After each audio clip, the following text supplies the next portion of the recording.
Hello दोस्तों, आपका स्वागत है T20 स्टडी में और मैं आपका दोस्त भोला कुमार। दोस्तों, जैसे आप जान रहे थे कि अभी रेशियो क्लास चल रहा था और रेशियो क्लास का आज जो है डाउट क्लास है, यानी कि इससे पहले जितने भी टॉपिक आता है रेशियो क्लास का सारा हम पढ़ा चुके हैं। जो नहीं देखे जाके प्लेलिस्ट में जाके देख सकते हैं दोस्तों, सारा कॉन्सेप्ट हम करा दिए हैं। और आज जो डाउट क्लास होने वाला है अकॉर्डिंग टू स्टूडेंट, यानी कि स्टूडेंट के अनुसार जितने भी क्वेश्चन भेजा गया है मेरे व्हाट्सएप नंबर पर, हम उसी को आज सॉल्व कराने वाले हैं अभी। ठीक है, तो चलिए वीडियो के अंत तक बने रहिए दोस्तों। चलिए तो बिना लेट किए हम इस वीडियो को स्टार्ट करते हैं।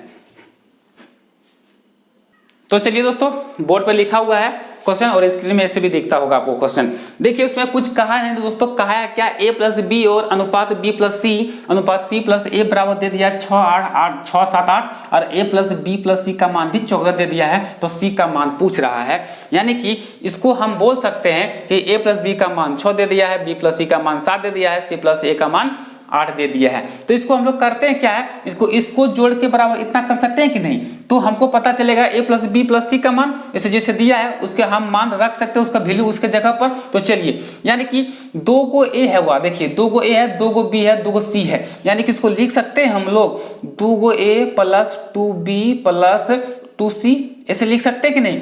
उसके बाद बराबर इसको हम लोग जोड़ेंगे कितना 6 7 8 अगर जोड़ेंगे तो मेरा कितना हो जाएगा 21 हो जाएगा। चलिए थोड़ा मार्कर बदल लेते हैं हम, ठीक है 21 लिख सकते हैं हम इसको, यानी कि जोड़ने के बाद 21 होगा। उसके बाद देखिए इसको 2 को कॉमन लेंगे हम तो a plus b plus c बराबर हम लोग क्या लिख सकते हैं 21, यानी कि 21 x/2 लिख सकते हैं। यानी कि अगर 2 को इधर करेंगे, छोड़िए अभी 2 नहीं करना है, 21x लिख सकते हैं। यानी कि हम अनुपात को जो है दोस्तों क्या लिख सकते हैं, सबको x मान सकते हैं, यानी कि 6x 7x 8x। तो इसको जोड़ेंगे तो टोटल 21 है, तो x है ना, तो 21x हो गया। ठीक है, ऐसे भी कंपलसरी रहता है, जितने भी अनुपात है उसको हम लोग x मान ही सकते हैं। ठीक है, तो इसकी उसी तरह हम 21x हो गया, अब 21x हो गया। तो a plus b plus c का मान मेरा कितना हो जाएगा 21x/2 हो सकता है, आराम से हो सकता है, क्योंकि 2 जो है नीचे आ जाएगा ना। अब देखिए a plus b plus c का मान देखिए दिया हुआ है ना 14 यहाँ, तो उसी इसके जगह पर 14 रख सकते हैं कि नहीं। यानी कि हम लोग कर सकते हैं यार कि इसके जगह पर 14 हो गया बराबर 21x/2। ठीक है, अब देखिए इसको कर सकते हैं कोना कोनी गुना, यानी कि बराबर मतलब कोना कोनी गुना, तो 14 दूना 28 हो जाएगा। उसके बाद 21x हो जाएगा, यानी कि हम लोग यह कर सकते हैं तो x बराबर कर सकते हैं 28/21। ठीक है, अब इसको कटता तो कटा दीजिए, 7 या 21 और 7 चुके 28, यानी कि 4/3 मेरा x बराबर कर सकते हैं। अब हमको निकालना क्या, ये तो x बराबर पता चल गया 4/3, तो हमारा पूछ रहा है कि c बराबर, तो देखना है c बराबर इसमें से c कहाँ किसमें नहीं है, तो a प्लस बी में c नहीं है, तो जिसमें c नहीं है उसी को लेना है। यानी कि हमको पहले बता दिया ना, a प्लस बी का मान e हो गया, b प्लस c के मान 7 हो गया, c प्लस a का मान 8 हो गया। तो हमको लेना है इसमें तीनों में से कौन जो c का मान निकलेगा, तो c का मान उसी को लेना है जिसमें देखना है c नहीं है। तो जिसमें c नहीं किसमें नहीं है a प्लस बी, तो a प्लस बी का मान कितना है 6 है ना, तो बस वही कर देना है। यानी कि सबको x मानते हैं कि नहीं जी, x मान को ही ना जोड़ के ना किस x आया है, यानी कि हम लोग लिख सकते हैं 6 गुना x का मान मेरा कितना आया 4/3, 3 दूना 6, इसको 4 दूना 8, मेरा क्या हो गया, ये आंसर हो गया। नहीं, ये मेरा कितना निकला, देखिए इस c का मान निकला क्या, ये निकला a प्लस b का मान निकल गया हमको, ये a प्लस b का मान निकला, कितना निकला a प्लस b का मान निकला। अब देखिए a plus b plus c का मान 14 है। अब हमको a प्लस b का मान पता चलिए गया 14 में से, तो जो बचेगा c का मान वही ना आएगा दोस्तों, यानी कि 8 में 6 जोड़ेंगे तब ना 14 आएगा, यानी कि c बराबर मेरा आंसर आ जाएगा 6। ठीक है, मैं आशा करता हूँ कुछ समझ में आया होगा। यानी कि फिर से आपको बता देते हैं, यानी कि जो 8 निकला a प्लस बी का मान ही निकला ना, यानी कि 6 गुना हम लिए x के जगह पर 4/3 कटा करके मेरा 8 आया। अब देखिए a प्लस बी, यहाँ 3 को मान है ना a प्लस बी प्लस सी, 2 को का मान पता चलिए गया 8 है यहाँ का मान। ठीक है, ये 8 है, तो इस c का मान इसे 8 14 घटा देंगे तो c का मान ही ना निकलेगा, तो वही तो हम यहाँ किए हैं, 14 का मान c आ गया। मैं आशा करता हूँ आपको समझ में आएगा। तो चलिए और एक क्वेश्चन डाउट था दोस्तों, और देखते हैं क्या क्वेश्चन भेजा गया है, उसको लेते हैं। चलिए दोस्तों, सिंपल सा क्वेश्चन है दोस्तों, पता नहीं सब डाउट होना नहीं चाहिए, लेकिन चलिए अच्छा बात है, सोल्व कर देते हैं। तो चलिए अब देखिए, यानी कि 25 पर पावर दिया है 2.5 और 5 पर पावर दिया है 3, ठीक है, यानी कि घातांक अंक करनी, ऐसा सवाल आ गया है। तो चलिए हम लोग जानते हैं कि बेस बेस बराबर करना है, तो 25 को हम लोग क्या लिख सकते हैं जी, तो 25 पर पावर हम लोग लिख सकते हैं ना 2, लिख सकते हैं कि नहीं, और उस पर पावर मेरा कितना दे दिया है 2.5 अनुपात 5 पर पावर 3 है। अब देखिए हमको पता रहता है कि जितने भी पावर पर पावर आ जाए ना उसको गुना करते हैं, क्या करते हैं, गुना करते हैं, यानी कि 25 दूना 50, यानी कि 5 पर पावर यहाँ कितना हो जाएगा 50, और एगो पॉइंट है, एगो पॉइंट के बाद हमारा पॉइंट बैठेगा तो पॉइंट के बाद 0 का कोई वैल्यू नहीं होता है, तो यानी कि सीधा 5 पर पावर क्या लिख सकते हैं हम लोग 5 लिख सकते हैं कि नहीं, तो चलिए लिख दिए, और अनुपात में 5 पर पावर 3 लिख सकते हैं। अब देखिए अब इसको हम लोग तोड़ सकते हैं, 5 पर पावर 5 में अब गुना करेंगे, 5 पर 5 गुना 5 गुना 5 गुना, उतना दिमाग काहे लगाना है, और उसको भी 5 पर पावर 3 गुना, ये तो इजी है, 25 25 25 5 125 ये कर लिए, और इसको भी करेंगे, उसके बाद कटाएंगे दोनों, उसके बाद मेरा आंसर आएगा। वैसे नहीं करना है, चलिए कैसे करना है, देखिए मैथ है बाबू, कैसे करते हैं, 5 पर पावर 5 को हम लोग लिख सकते हैं ऐसे, 5 पर पावर 3 गुना और 5 पर पावर में 2 लिख सकते हैं कि नहीं। अब देखिए बोलिए काहे लिख सकते हैं ऐसे, देखिए घातांक करने जब पढ़ाएंगे ना गर्दा उड़ जाएगा, ठीक है, यानी कि देखिए अगर बेस बेस समान हो, अगर गुना का चिन्ह हो तो पावर जुड़ता है, यानी कि 3 में 3 और 2 जोड़ेंगे कितना हो गया 5 हो गया ना, तो इसको जितना भी हम लोग लिख सकते हैं कि नहीं, 5 पर पावर 5 लिखूंगा, अब इसको 5 पर पावर 5 को हम लोग तो ये भी लिख सकते हैं कि नहीं, तो वही लिख दिए, ठीक है, समझ में आया होगा, ठीक है। अब देखिए यानी कि पावर जो होता है गुना में रहे तो बेस आधार समान रहे, ठीक है, तो बेस जो पावर होता है ना जुड़ जाता है, तो 3 2 5 हुआ ना, 5 पर पावर 5, तो उसी को हम लोग इस रूप में लिख सकते हैं। अब देखिए अनुपात है, अनुपात में 5 पर पावर 3, अब देखिए अनुपात में सीधा 5 पर पावर 3, 5 पर पावर 3 खत्म हो गया, अब क्या बचा 5 पर पावर का स्क्वायर यानी कि 25 25, अब 25 25 इसी तरह कुछ नहीं तो एक है ये नहीं, देखिए आंसर हो गया, मेरा तो यही है। अब इसको करते तोड़ते रहिए, 5 गुना करते रहिए, वैसे नहीं करना है, तो थोड़ा दिमाग लगाइए, मैथ है, इसको तोड़ मरोड़ को हम लोग कर सकते हैं, कहीं गलती नहीं होने वाला, सिर्फ अपना प्रोसेस सही होना चाहिए। तो चलिए नेक्स्ट क्वेश्चन लेते हैं। चलिए दोस्तों हम मैथ के साथ साथ जीके भी पढ़ाने वाले हैं और आपको अच्छा लगेगा मुझे उम्मीद है दोस्तों, तो चलिए जीके का भी इंतजार कीजिएगा मेरा क्लास का। तो चलिए फिलहाल इस क्वेश्चन को देखते हैं, इस क्वेश्चन को भी भेजा गया है स्टूडेंट द्वारा, ठीक है। तो चलिए बोला दोस्तों यदि बी ए तथा सी का मध्यानुपाती हो तो ए माइनस बी का होल क्यूब अनुपात बी माइनस सी का क्यूब किसके बराबर होगा। तो चलिए देखते हैं इस क्वेश्चन को, मजा आएगा, क्वेश्चन अच्छा क्वेश्चन है दोस्तों। तो चलिए हम लोग बनाते हैं। देखिए अगर मध्यानुपाती में दे दिया है 3 को संख्या दे दिया है तो इसको लिख सकते हैं बटे में, यानी कि b बटे में क्या लिख सकते हैं ए लिख सकते हैं। उसके बाद देखिए उसके बाद क्या लिख सकते हैं बराबर लिख सकते हैं।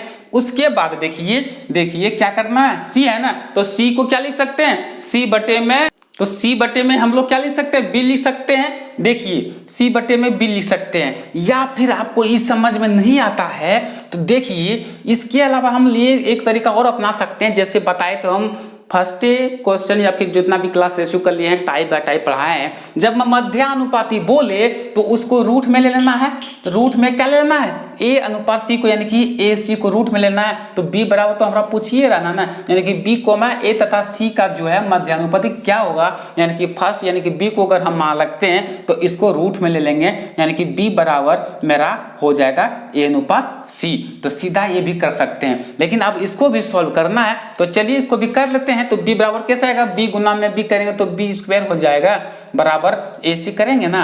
अब देखिए b को हम क्या लिख सकते हैं रूट अंडर ac लिख सकते हैं। आप बोलेंगे रूट कहा जाएगा, अगर स्क्वायर हटता है तो इसमें रूट पहना जाता है, ठीक है, इसलिए इसको स्क्वायर हटाया तो इसमें रूट आया, तो इसको भी हम लोग b बराबर ac लिख सकते हैं। या फिर हमने बताया था जब भी मध्यानुपाती बोले बस इसको रूट में गुना करके लिख देना है तो मेरा मध्यानुपाती वही होगा। तो वही किया है ना, a तथा c को हम लोग रूट में ले लिए और b बराबर b को मान ले लिए हम, ठीक है, यानी कि b बराबर हम लोग मान लिए हैं और ac को हम लोग ले लिए हैं इसको रूट के अंदर, या फिर इस तरीका भी अपना सकते हैं। तो चलिए अब हम लोग इसको देखते हैं, ठीक है।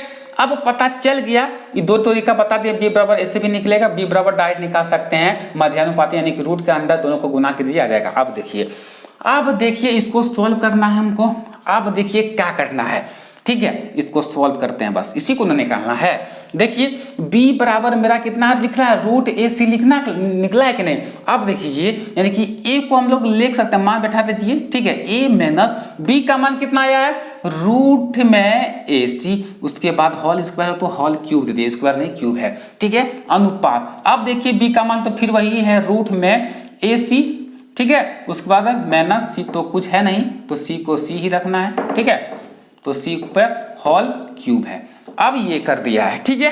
अब देखिए बस इसको सॉल्व करना है, मेरा आंसर आ जाएगा। अब देखिए सॉल्व कैसे करना है, देखिए क्या करना है, इसमें अगर हम लोग ले सकते हैं रूट ए को कॉमन ले लेते हैं, ठीक है, रूट ए को कॉमन अगर लेते हैं तो मेरा यहाँ क्या जाएगा रूट ए, अगर रूट ए को फिर बाहर करेंगे तो रूट ए हो जाएगा ना। आप बोलिए काहे होगा, ठीक है, बोल सकते हैं कि रूट ए को कॉमन लिए तो ये रूट ए ही कैसे होगा। जैसे अब हम लोग रूट इसको क्या लिख सकते हैं, रूट ए को अगर रूट ए में अगर लाएंगे तो रूट ए गुना रूट ए कर सकते हैं कि नहीं, यानी कि दो को रूट में अगर रूट ए गुना एक स्क्वायर करेंगे, स्क्वायर स्क्वायर कट जाएगा। या फिर अगर जैसे अगर ये रूट में रहे तो दो को रूट में रहे तो एक रूट में हटा के जो संख्या है वही आता है। या फिर देखिए दो रूट दो गुना अगर रूट करते हैं तो दो दुना चार, और चार का वर्गमूल कितना होता है, दो होता है कि नहीं, सिर्फ संख्या बीच वाला आता है कि नहीं, तो वही ना किए जी, क्या किए, तो उसी प्रकार से हम लोग क्या किए, तो इसको हम लोग क्या लिख सकते हैं, तो रूट ए लिख सकते हैं। उतना समझाएंगे नहीं, बस इसको समझाना है, ठीक है, जब चैप्टर बाय चैप्टर पढ़ेंगे ना, करनी का खत्म करनी है, उसके बाद में समझाएंगे पूरा डिटेल से। लेकिन यहाँ भी आप समझिए, यहाँ भी आपको समझ में आएगा ही, यानी कि रूट ए लिख सकते हैं कॉमन में। अब देखिए माइनस में रूट ए को अगर कॉमन ले लिए तो क्या रूट सी बचा कि नहीं। अब उसके बाद क्या है, ये क्यूब है ना, अब इसमें भी क्यूब है दोस्तों, याद रखिएगा, ये वाला भी क्यूब है, यानी कि देखिए इसको बाहर किए तो ये भी तो अंदर ही ना क्यूब है, तो इसको भी क्यूब लिखिएगा, याद रखिएगा ये सब चीज, नहीं तो गड़बड़ाया तो आंसर 1 मिलेगा। अब इसमें रूट ए को हम लोग क्या लिख सकते हैं, इसमें बाहर कर सकते हैं रूट सी को, ठीक है, रूट सी को अगर हम लोग कॉमन लेते हैं तो यहाँ रूट ए रूट सी खत्म हो गया तो क्या बचा, यहाँ रूट ए बचा, तो रूट ए बच गया, ठीक है, माइनस। उसी प्रकार से रूट सी में अगर रूट सी में और सिर्फ सी से कॉमन लेंगे तो मेरा रूट सी होगा, ठीक है, अभी कैसे होगा हम बताए हैं, ठीक है। अब देखिए अब क्यूब है तो क्यूब देंगे, इसमें भी क्यूब है तो क्यूब देंगे, ठीक है। चलिए अब देखिए यहाँ देखिए अनुपात में भी ए रूट ए माइनस रूट बी, ठीक, सॉरी सी, रूट ए माइनस में रूट सी। अब देखिए जो मेन ये तो सेम हो गया ना, ये खत्म हुआ कि नहीं। अब देखिए बचा क्या, मेरा बच गया रूट ए पर पावर क्यूब अनुपात में रूट सी पर पावर क्या हो जाएगा, क्यूब बच गया। अब देखिए करना क्या है, बस यही करना है। देखिए रूट का मतलब क्या होता है, रूट का मतलब होता है 1/2 यानी हाफ।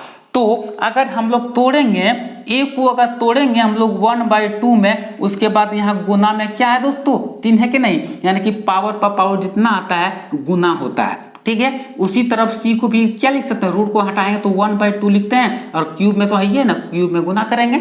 अब देखिए करना यही है, ऊपर में कुछ नहीं है तो देखिए ए पर पावर हम लोग लिख सकते हैं 3 पर पावर 2 अनुपात में, ठीक है, 80 पर पावर हम लोग लिख सकते हैं क्या 3 पर पावर 2, इसको भी लिख सकते हैं। बस इसको बटे में लिख सकते हैं या फिर ऐसे भी लिख सकते हैं, मेरा आंसर यही हो गया दोस्तों। अगर इसको बटे में लिखना चाहते हैं तो बटे में लिख सकते हैं ए पर पावर मतलब 3/2 बटे सी पर पावर 3/2, ये भी आंसर, जैसा आंसर हो आपको ऑप्शन में देखना है। मैं आशा करता हूं दोस्तों ये आपको समझ में आया, सिर्फ आपको समझाने में इतना टाइम लगता है, बस अगर हमको बनाना हो तो तुरंत बन गया, उसी प्रकार से आप भी बनाइएगा, ठीक है। यानी कि सिर्फ प्रैक्टिस कीजिए, कुछ नहीं था, आपको समझाने में इतना टाइम लगता है। तो चलिए इसी प्रकार से नेक्स्ट क्वेश्चन लेते हैं आपके बीच में।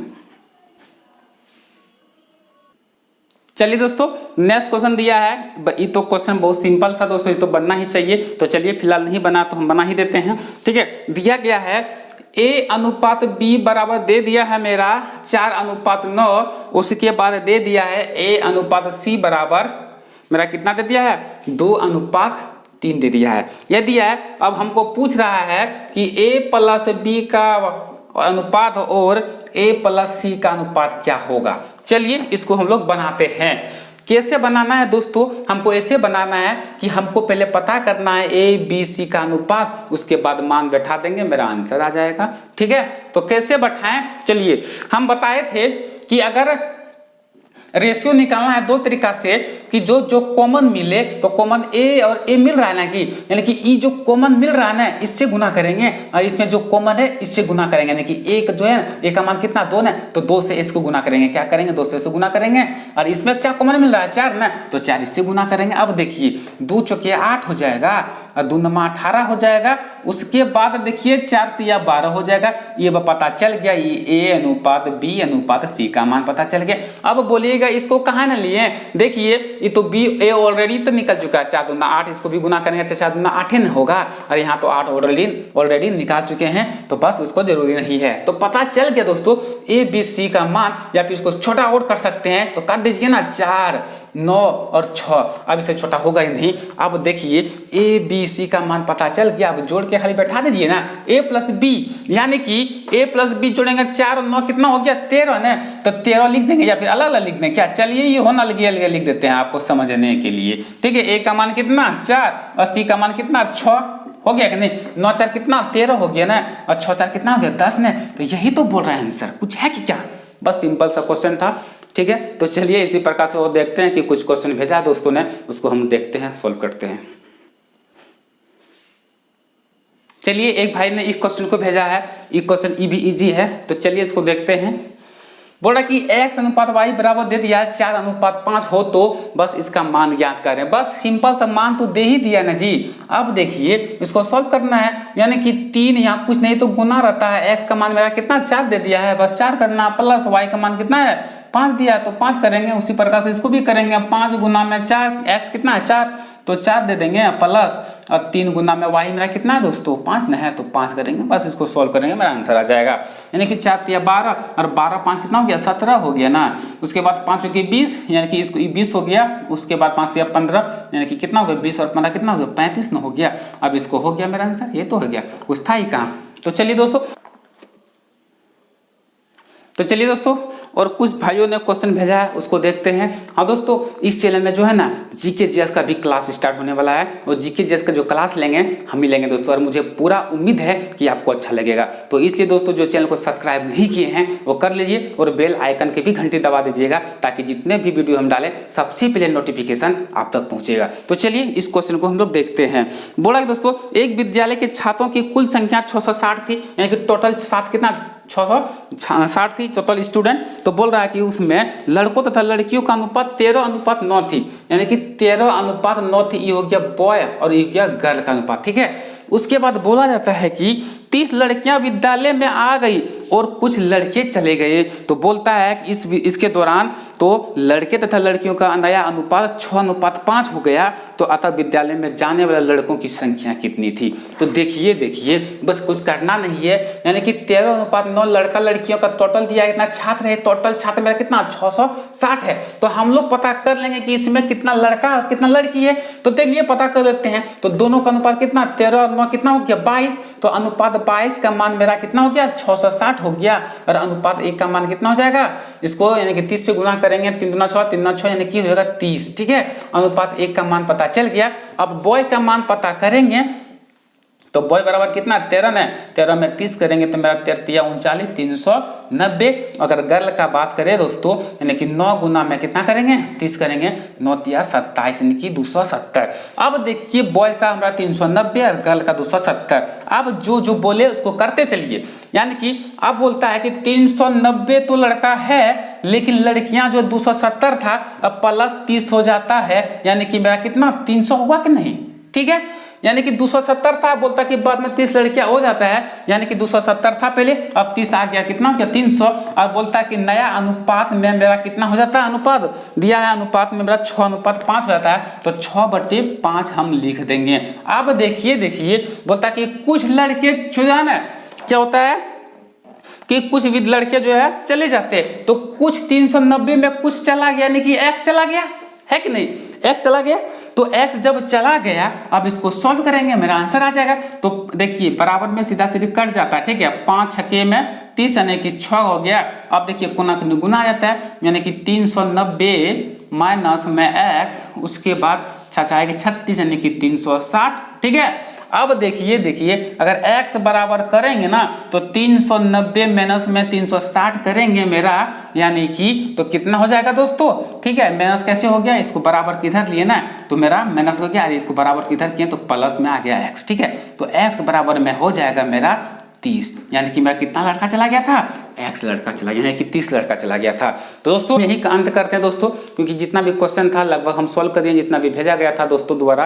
ठीक है, और मुझे उम्मीद है दोस्तों कि आने वाले जितने भी वीडियो होगा आपको अच्छा लगेगा और जीके जीएस का भी क्लास आपको अच्छा लगेगा। तो चलिए इसी के